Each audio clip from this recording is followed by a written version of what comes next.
this is not the kind of car you would normally see on my channel.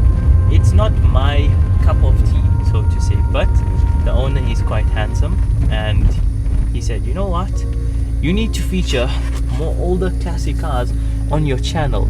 So here we are in the Porsche 944 Turbo. When you think of Porsche, the first car that springs to mind is usually the 911. And when one thinks of the 911, you'd think rear-engined. But 40 years ago, Porsche went through a period called the transaxle era. I know, a little bit weird. It consisted of 4 models, namely the 924, the 928, the 968, and the 944. These were different to the typical 911 because they had a setup where the engine would be in the front and the transmission in the rear, and all of them were water-cooled. Transaxle comes from the word transmission and axle. This means that the power would go from the engine in the front to the axle in the rear via a drive shaft that goes right through the car. The advantage of this is better weight distribution. So the reason I don't really do many old cars on my channel is, firstly, quite difficult to come by an old car that's very special, and secondly, I don't know much about them. I really don't. I'm not very knowledgeable when it comes to older mechanics, and it's just not my cup of tea generally. But I have to say, after driving the R34 Nissan Skyline GTR and after driving this, I kind of get it. I get that you don't need all the technology, all the fanciness. These cars are all about making you feel special and just being different to everyone else. The story is quite funny of how Porsche put these cars into life. You see, Volkswagen and Porsche were planning to build transaxle vehicles side by side, but VW pulled out at the last minute and supplied components only. Nonetheless, Porsche went through with the project, and all of these soon came to life. The 80s were dominated by the 944, which is one of the most successful sports cars of the time, with around 150,000 models being sold. Majority were sold in the US though.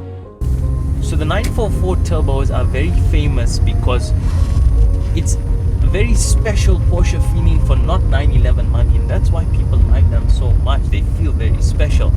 It's quite difficult to actually find a 944 turbo that is a stock standard car. People love tuning these, and believe it or not, this is one of the rare ones. This is a completely bone stock 944 turbo. So the numbers on them are about 217 brake horsepower and 320 Newton meters of torque. 0 to 100 happens in about 6 seconds, and the top speed is around 250 km an hour. The engine was basically half of the 4.7 litre V8 in the 928, but none of the parts were interchangeable, so the same yet different.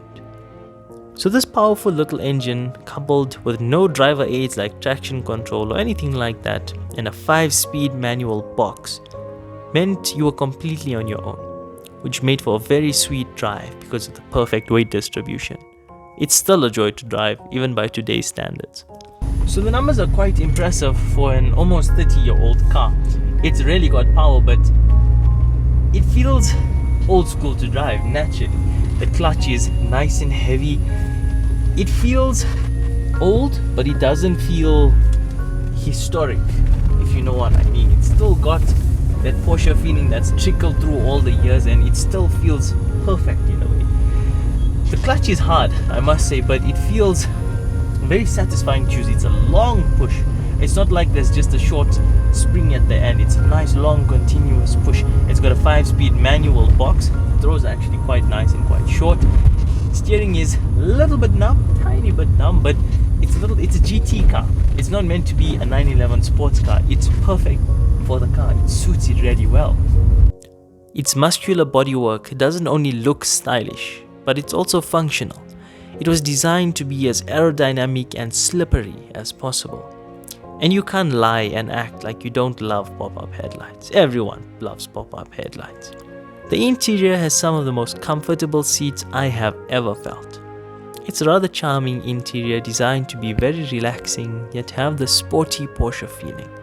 And you still have some creature comforts like electric seats and even air conditioning.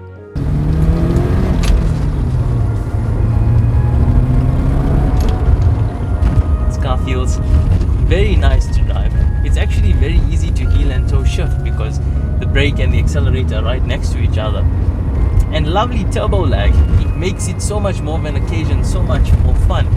And quick little fact, this car was actually faster around the Nürburgring than a 930 turbo. Yes, the 911, the 930 turbo, this baby was faster than it. Without these front engine models from Porsche, they wouldn't have been able to continue evolving the 911 that we all know and love today. During the times that these were shining and making Porsche good money, the 911 was a big expense for Porsche and nearly even turned the company upside down.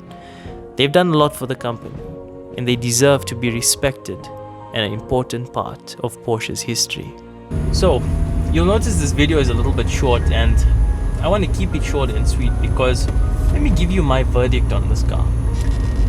I get it, I like it, I appreciate it, but like I said, it's not my type of car.